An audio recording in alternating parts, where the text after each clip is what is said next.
चतुर्थ स्कंद का आरंभ। प्रथम स्कंद में अधिकार का वर्णन किया है।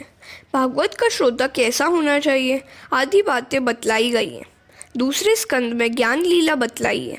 मृत्यु जब समीप आ गई हो तब जीव कैसा व्यवहार करे, उस समय मनुष्य मात्र का क्या कर्तव्य है आदि का ज्ञान गुरु ने द्वितीय स्कंद में दिया है। पात्रता के अभाव में ज्ञान टिकता नहीं है। सुपात्र के अभाव में ज्ञान शोभा नहीं पाता है। धन और ज्ञान सुपात्र के बिना शोभा नहीं पाते हैं। जब तक ज्ञानी क्रियात्मक नहीं होता तब तक वह अज्ञान जैसा ही होता है। बहुत जानने की अपेक्षा तो जितना जान लिया है उसे जीवन में उतारने का प्रयत्न करना चाहिए। ज्ञान जब तक क्रियात्मक न बन जाए तब तक उसकी कोई कीमत नहीं होती। जब ज्ञान क्रियात्मक होता है तभी वह शांति देता है। ज्ञान को शब्द रूप ही मत रहने दो, उसे क्रियात्मक बनाओ। विचार करने पर ज्ञान होता है कि ज्ञान का अंत न कभी हुआ और न कभी होने वाला है। परंतु ज्ञान जब क्रियात्मक बनता है तभी शांति मिलती है। गुरु के द्वारा दिए ज्ञान को क्रिया में और जीवन में किस प्रकार उतारना चाहिए, यह बात तीसरे स्कंद में बताई गई है। ज्ञान और क्रिया का मधुर मिलन कैसे करना चाहिए, यह बात तीसरे स्कंद में बताई गई है। कपिल अर्थात जो जितेंद्रिय है वही ज्ञान को पचा सकता है। विलासी जन ज्ञान का अनुभव नहीं कर सकते। वेदांत ज्ञान का अधिकार सबको नहीं है। वेद ज्ञान का अधिकार विरक्त को ही है। वेद का संहिता भाग मंत्र रूप है। ब्राह्मण संहिता का भाष्य है। आरण्यक में उपनिषद आते हैं। अत्यंत सात्विक जीवन बिताने वाले ऋषि जो चिंतन करते हैं वह उपनिषद है, वही वेदांत है। वेद का अंत ही वेदांत है।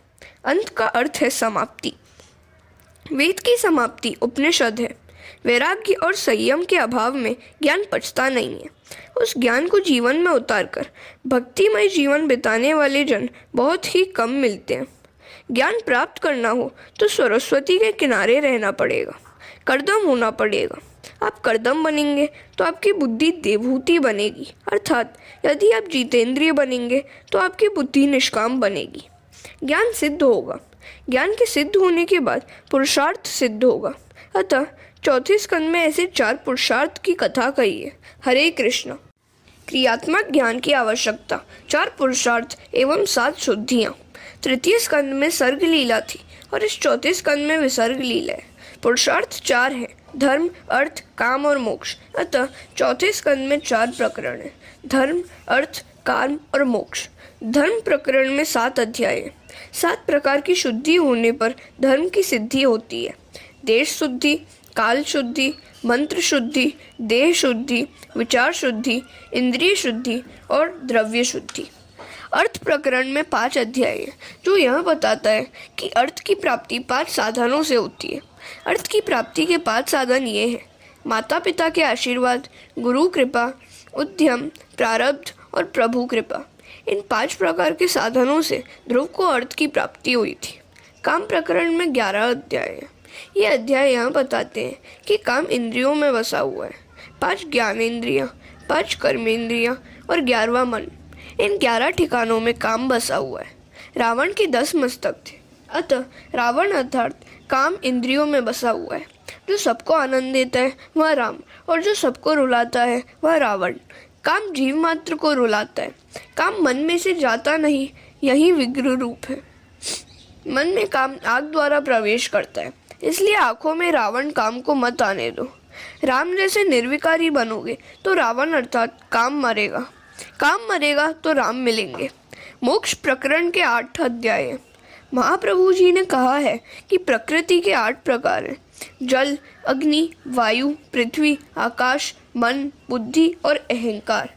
इस अष्टधा प्रकृति को जो काबू में रखता है उसे मोक्ष मिलता है। जो अष्टधा प्रकृति के बंधन में से मुक्त होता है वह कृतार्थ होता है। प्रकृति पर विजय पाने वाले को मुक्ति मिलती है। पृथ्वी, जल, आकाश, वायु, तेज, मन, बुद्धि तथा अहंकार को काबू में रखो। प्रकृति का अर्थ है स्वभाव। अनेक जन्मों के संस्कार मन में संचित रहते हैं। बड़े बड़े ऋषि भी प्रकृति को अर्थात स्वभाव को वश में नहीं रख सके, इसलिए बंधन में पड़े। अष्टधा प्रकृति पर विजय पाने वाले को मुक्ति मिलती है।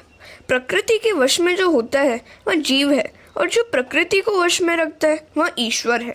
श्रवण, कीर्तन और 8 प्रकार की भक्ति जिसकी सिद्ध होती है वह ईश्वर का हो जाता है। तुम भगवान जैसे न बन सको तो कोई हर्ज नहीं, मगर भगवान के तो होकर रहो। इस प्रकार 31 अध्यायों का चौथा स्कंद है। 4 पुरुषार्थों में पहले धर्म है और अंत में मोक्ष, बीच में अर्थ और काम है। इस क्रम को लगाने में भी रहस्य है। धर्म और मोक्ष के बीच में काम और अर्थ को रखा गया है। यह क्रम यह बतलाता है कि अर्थ और काम को धर्म और मोक्ष के अनुसार प्राप्त करो।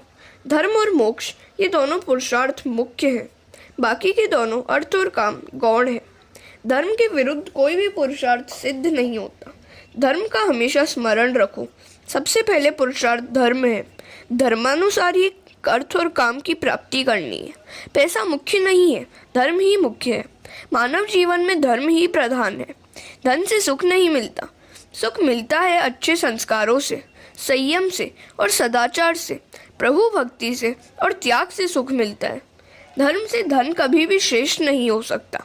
धर्म इस लोक और परलोक में सुख देता है। मरने के बाद धन साथ नहीं जाता, धर्म ही साथ जाता है। अतः धन से धर्म श्रेष्ठ है। जब से लोग अर्थ को महत्व देने लगे हैं तब से जीवन बिगड़ गया है। स्वामी श्री शंकराचार्य ने एक जगह अर्थ को अनर्थ कहा है। अर्थ अनर्थ भावय नित्यम। जब मनुष्य धर्म को धन से विशेष समझता है तब जीवन सुधरता है। अर्थ को धर्मानुकूल रखो। जो अर्थ धर्मानुकूल नहीं होता वह अनर्थ है।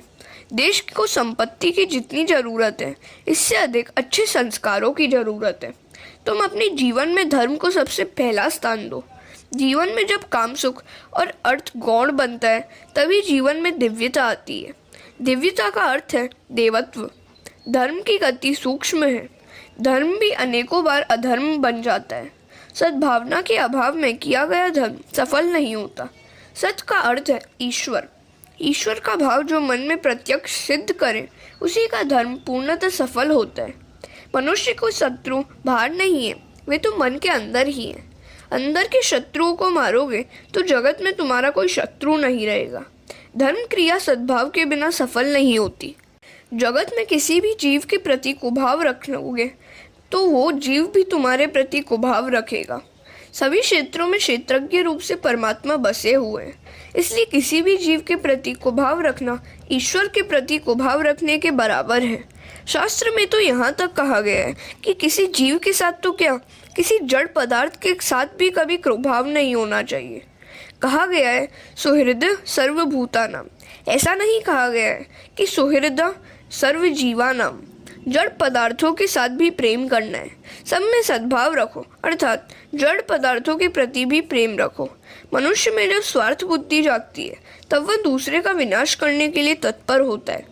तुम यदि दूसरे के प्रति कुभाव रखोगे तो उसके मन में भी तुम्हारे प्रति कुभाव जागेगा। हरे कृष्ण। एक दृष्टांत है। एक देश में वहाँ के राजा और नगर सेठ गाढ़ मित्र थे। दोनों सत्संग करते थे। दोनों का एक दूसरे पर खूब प्रेम था। उस बनिए का व्यापार चंदन की लकड़ी बेचने का था। सेठ का धंधा अच्छा नहीं चल रहा था। 4-5 साल तक घाटा हुआ। आखिर मुनीम जी ने बताया कि अब तो लकड़ी में दीमक लग गई है, बिगड़ा हुआ माल कोई लेता नहीं है। यदि इस साल में पूरे प्रमाण में चंदन नहीं बिकेगा तो व्यापार ठप हो जाएगा। अब चंदन जैसी कीमती लकड़ी ज़्यादा प्रमाण में राजा की सेवा और कौन लेता। स्वार्थ मनुष्य को पागल बना देता है। मनुष्य के मन में जब स्वार्थ जगता है तब वह दूसरे का विनाश करने को भी तैयार हो जाता है। दूसरे का नुकसान करने वाले को कभी फायदा नहीं होता। मनुष्य के हृदय में जब स्वार्थ जागता है तब विवेक नहीं रहता। प्रत्येक मनुष्य के हृदय में स्वार्थ तो रहता है, मगर उसमें विवेक तो रहना ही चाहिए। जिसे बोलने में शर्म आए वैसा सोचना भी नहीं चाहिए। नगर सेठ ने सोचा कि इस राजा को कुछ हो जाए तो बहुत अच्छा हो। वह मर जाएगा तो उसको जलाने के लिए चंदन की लकड़ी की ज़रूरत पड़ेगी। इस प्रकार मेरा सारा चंदन बिक जाएगा और व्यापार ठीक चलेगा। इस तरह सेठ के मन में राजा के प्रति कुभाव उत्पन्न हुआ। दूसरी ओर राजा के मन में सेठ के प्रति कुभाव जागा। उस दिन जब वह सेठ राजा से मिलने के लिए आया तब राजा के मन में विचार उत्पन्न हुआ कि यह सेठ निसंतान है। यदि यह मर जाए तो उसका सारा धन राज्य भंडार में आ जाए। रोज के नियमानुसार सत्संग हुआ तो सही, मगर किसी को आनंद नहीं आया। 2-3 दिन के बाद राजा के मन में विचार पैदा हुआ कि जो पहले कभी नहीं उत्पन्न हुआ था, ऐसा दुष्ट विचार मुझे नगर सेठ के बारे में कैसे उत्पन्न हुआ। मनुष्य पाप को मन में छुपाए रखता है, जिससे उसका जीवन बिगड़ता है। राजा ने सारी हकीकत सेठ से कह दी। राजा ने कहा, तुम्हारे बारे में मेरे मन में बुरे विचार कभी नहीं आए। इसका कोई कारण मेरी समझ में नहीं आ रहा। क्या तुमने भी मेरे बारे में कुछ बुरे विचार किए? सेठ ने कहा कि मेरा चंदन का व्यापार चलता नहीं है, सबका पोषण करना है, कोई माल लेता नहीं। सो मैंने विचार किया कि यदि आप मर जाएं तो कितना अच्छा हो। आप मरेंगे तो आपको जलाने के लिए चंदन की ज़रूरत पड़ेगी और मेरा चंदन बिक जाएगा। राजा ने सेठ को उलाहना दी कि खराब विचार तुमने क्यों किए? वैष्णव होकर ऐसे दुष्ट विचार करते हो, वैष्णव को शोभा नहीं देता। तुम्हारे मन में ऐसा विचार क्यों ना आया कि राजा अपने महल के दरवाजे चंदन के बनवाए और इसलिए चंदन खरीद ले। राजा ठाकुर जी के लिए चंदन का झूला बनवाए और मेरा चंदन बिक जाए। इस प्रकार राजा का भी मन शुद्ध हो गया और बनिया सेठ का भी। इसके बाद दोनों में एक दूसरे के प्रति शुभ भावना जागी और दोनों सुखी हो गए। भाव शुद्धि सबसे बड़ा तप है। मानव जीवन तप के लिए ही है। जगत के किसी भी जीव के प्रति वैर मत रखो। शुद्ध भावना से रहित किया गया सत्कर्म भी किसी काम का नहीं होता। उससे कई बार धर्म भी अधर्म बन जाता है। सत्कर्म करने में यदि हेतु शुद्ध नहीं हो तो वह सत्कर्म भी पाप बन जाता है।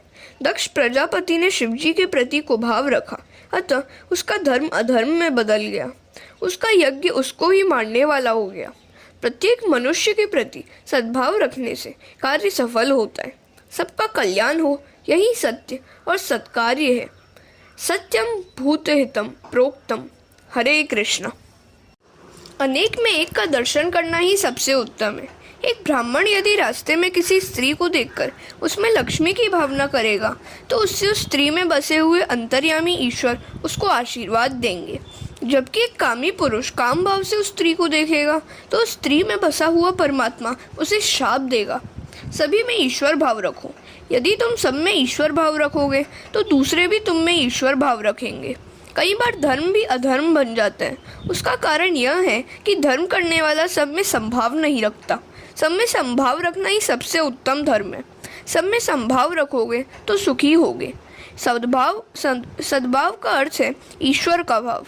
सब में जो ईश्वर का भाव रखता है वह सुखी होता है, उसका धर्म भी सफल होता है। किसी भी जीव में कुभाव रखने वाले का धर्म सफल नहीं होता।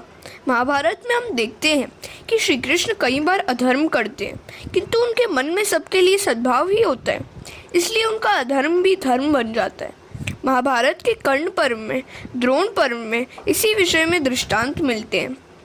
कर्ण पर्व में कहा गया है कि जिस समय कर्ण अपने रथ का पहिया जमीन से निकाल रहा था और निशस्त्र था, उसी समय भगवान ने अर्जुन से कहा कि तू उस कर्ण को मार। कर्ण कहता है, युद्ध शास्त्र का नियम है कि जब शत्रु निशस्त्र हो उस समय उस पर प्रहार न करो, अतः अर्जुन को मुझ पर प्रहार नहीं करना चाहिए। तब श्री कृष्ण कर्ण से कहते हैं, कर्ण, तुमने आज तक धर्म का कितना पालन किया है? तुमने स्वयं तो धर्म का पालन किया नहीं है और दूसरों को धर्म पालन करने का उपदेश देते हो।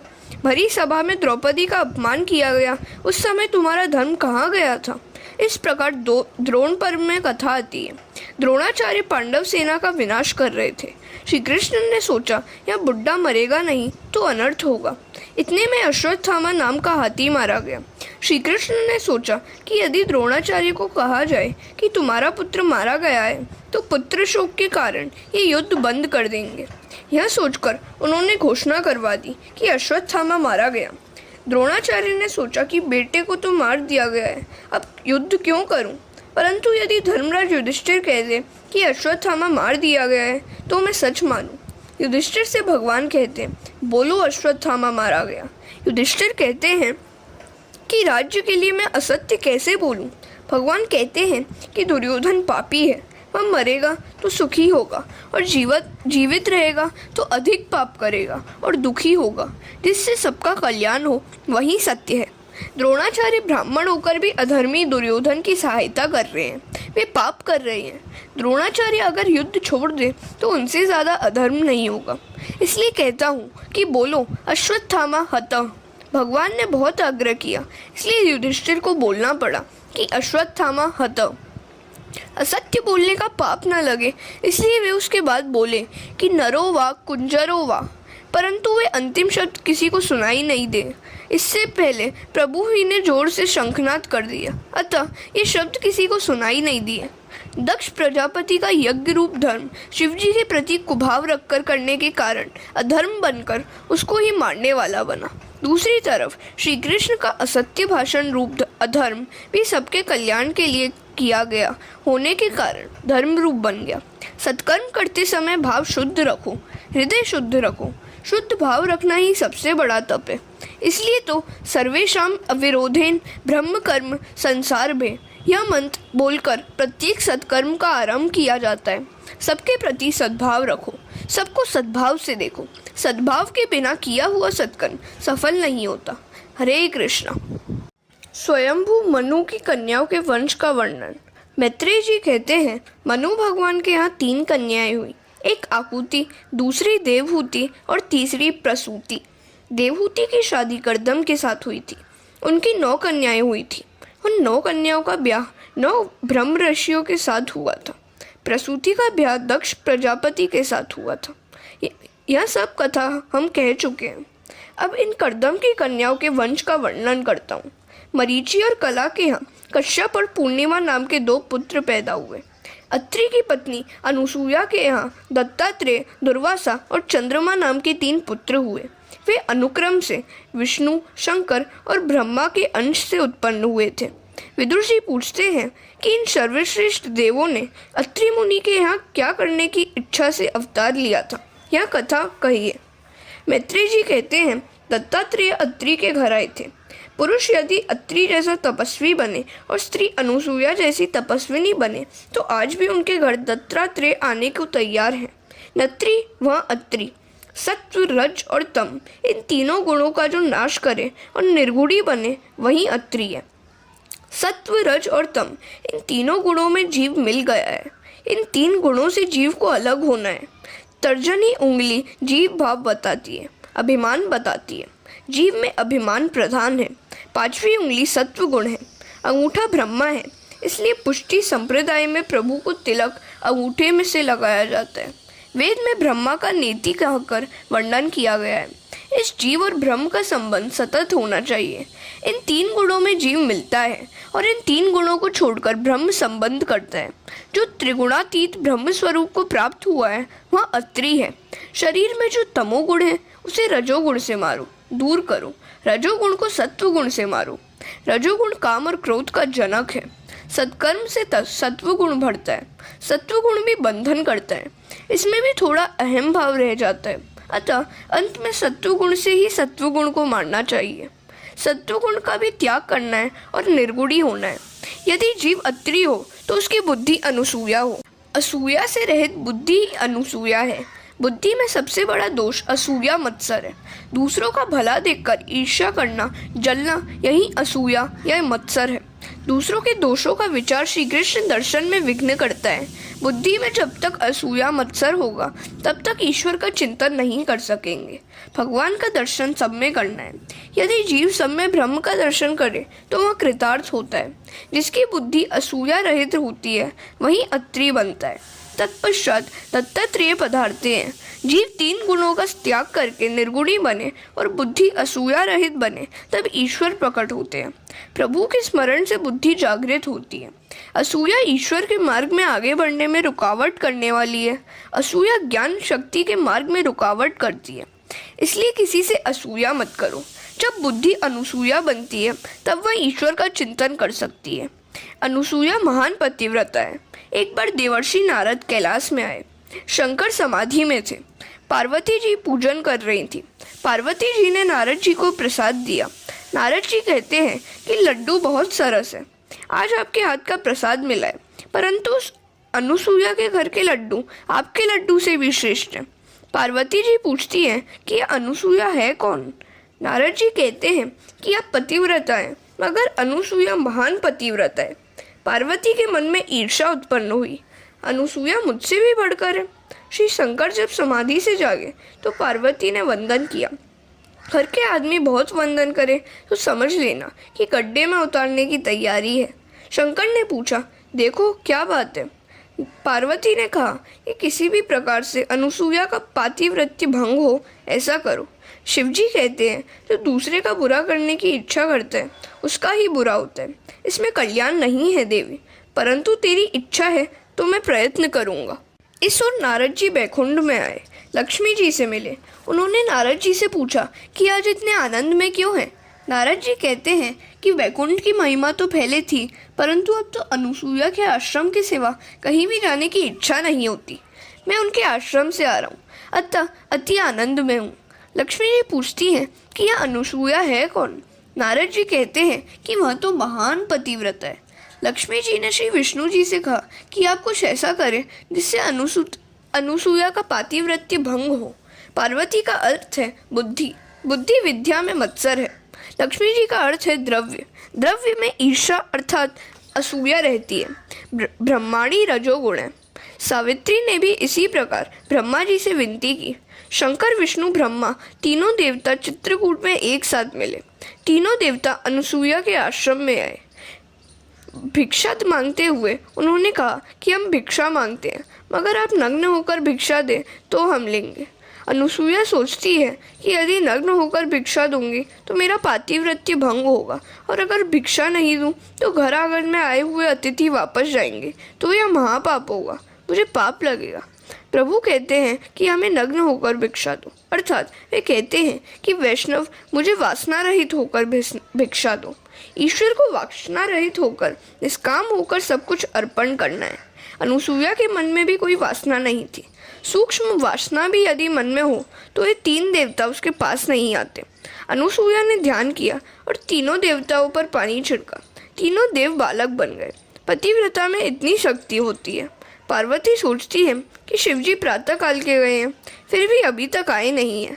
लक्ष्मी और सावित्री भी अपने अपने पतियों को खोजने निकली हैं। तीनों देवियां चित्रकूट में आई।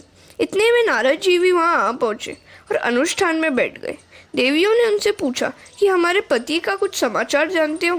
नारद जी कहते हैं कि पहले यह तो बताओ कि बड़ी कौन है, आप या अनुसूया। देवियां कहती हैं कि अनुसूया बड़ी है, परंतु हमारे पति हैं कहाँ। नारद जी ने कहा, सुना है कि आपके पति बालक बन गए हैं, वे अनुसूया के घर में मिलेंगे। दूसरों से असूया करने वालों को शांति नहीं मिलती। देवियां डरती हैं, सोचती हैं कि यदि हम वहां जाएं और अनुसूया यदि शाप दे तो। नारद जी कहते हैं कि आप भले मत्सर करें, परंतु अनुसूया मत्सर नहीं करेगी। अनुसूया तो आपको सद्भाव से देखेगी, आपके प्रति सद्भाव रखेगी। देवियां आश्रम में आती हैं। अनुसूया ने देवताओं से अनेक प्रतिज्ञाएं करवाई हैं। आज से प्रतिज्ञा करो कि पतिव्रता को कभी कष्ट नहीं दोगे, जगत की किसी भी स्त्री को नहीं सताओगे। इतने में अत्रि ऋषि पधारते हैं। ये तीन बालक कौन हैं? अनुसूया कहती है कि ये मेरे तीन बालक हैं और ये तीन बालकों की स्त्रियां हैं। अत्रि ऋषि कहते हैं, देवी ऐसा न करो, ये तीन महान देवता हैं। इसके बाद जल छिड़का और तीनों देवता प्रकट हुए। तीनों देवता कहते हैं कि आपके आंगन में हम बालक होकर खेलते थे, वह सुख सदा के लिए आपको हम देंगे। इन तीनों देवताओं के तेज मिलकर दत्तात्रेय के रूप में प्रकट हुए। जब यह जीव कुछ मांगता नहीं है तब परमात्मा उसको अपने स्वरूप का दान करते हैं। मार्गदर्शन गुरु कृपा के बिना मिलता नहीं है। गुरु दत्तात्रेय मार्गदर्शन कराने वाले हैं, इसलिए उनका जन्म मार्गशीर्ष मास में हुआ। पहले अध्याय में कर्दम ऋषि की कन्याओं के वंश का वर्णन किया गया है। दक्ष प्रजापति और प्रसूति के यहाँ 16 कन्याएं हुई। उनमें से 13 उन्होंने धर्म को, एक अग्नि को, एक पितृगण को और 16वीं सती श्री शंकर जी को दी। धर्म की 13 पत्नियां कही गई हैं। उनके नाम हैं श्रद्धा, दया, मैत्री, शांति, पुष्टि, क्रिया, उन्नति, बुद्धि, मेधा, स्मृति, तितीक्षा, धृति और मूर्ति। धर्म के 13 ब्याह हुए हैं। इन 13 गुणों को जीवन में उतारने से धर्म जरूर फलता है। इन 13 गुणों के साथ ब्याह करोगे तो भगवान मिलेंगे। धर्म की पहली पत्नी है श्रद्धा। ईश्वर में श्रद्धा रखो। धर्म की प्रत्येक क्रिया श्रद्धा से करो। श्रद्धा दृढ़ होनी चाहिए। एक दिन नामदेव जी के पिताजी को कहीं बाहर जाने का प्रसंग आया। नामदेव जी उस समय छोटी उम्र के थे। घर में देव पूजा रखी हुई थी। उस पूजा का काम नामदेव को सौंप दिया गया। पिताजी ने नामदेव को पूजा की विधि समझा दी। उसी तरह नामदेव जी भगवान को दूध के प्रसाद का भोग धरते हैं। भगवान दूध पीते नहीं हैं। नामदेव जी बहुत मिन्नतें करते हैं। रोज तो पिताजी के हाथ से आप भोग को स्वीकार करते हैं। आज मुझसे कुछ भूल हो गई है क्या? आप दूध क्यों नहीं पीते? पिताजी ने नामदेव से कहा था कि भगवान विट्ठलनाथ शर्माते हैं, उनको मनाना पड़ता है, इसलिए नामदेव बहुत मनाते हैं। विट्ठलनाथ, आप यदि दूध नहीं पिएंगे तो मेरे पिताजी मुझे मारेंगे। विट्ठल, दूध पियो ना। पर जब सब विनती व्यर्थ हो गई तो नामदेव जी मूर्ति के आगे अपना सर फोड़ने को तैयार हो गए। वे बोले, विट्ठल, दूध पीना है कि नहीं? दूध नहीं पियोगे तो मैं अपना सर फोड़ दूंगा। भगवान नामदेव जी की दृढ़ श्रद्धा और भक्ति देखकर प्रसन्न हुए। जो ही नामदेव सिर पटकने को तैयार हुए, हाँ, भगवान प्रकट हो गए। भगवान ने दूध का कटोरा ले लिया और दूध पीने लगे। 5 वर्ष के नामदेव भगवान को दूध पिलाते हैं। जब नामदेव को लगा कि भगवान विट्ठलनाथ सारा दूध पी जाएंगे तो उन्होंने प्रभु को जोर से आवाज़ दी, विट्ठल, तुम सारा दूध पिए जा रहे हो, क्या मुझे प्रसादी नहीं दोगे? पिताजी तो रोज़ मुझे प्रसादी देते हैं। नामदेव का प्रेम देखकर विट्ठलनाथ जी बहुत प्रसन्न हुए। प्रभु ने नामदेव को गोद में ले लिया और दूध पिलाया। दृढ़ श्रद्धा भक्ति से, दृढ़ प्रेम से जड़ भी चेतन बनता है। जीव मात्र के साथ मैत्री रखो। श्रीधर स्वामी ने कहा है, सबके साथ मैत्री रखना तो शक्य नहीं है, पर यदि सबके साथ मैत्री न हो सके तो कोई हर्ज नहीं, मगर किसी के साथ वैर मत रखो। किसी से वैर न करना भी मैत्री करने के समान ही है। धर्म की 13वीं पत्नी है मूर्ति और उनके घर नर नारायण प्रकट हुए हैं। नारायण के माता पिता मूर्ति और धर्म है। मूर्ति में प्रेम रखो। जो मूर्ति को माता और धर्म को पिता मानेंगे, उनके यहाँ नारायण का जन्म होगा। बद्री नारायण भगवान साल में एक बार मूर्ति देवी से मिलने के लिए आते हैं। धर्म पिता है और मूर्ति माता है। यदि धर्म का बराबर पालन करोगे तो तुम्हारे घर नारायण प्रकट होंगे। हरे कृष्ण।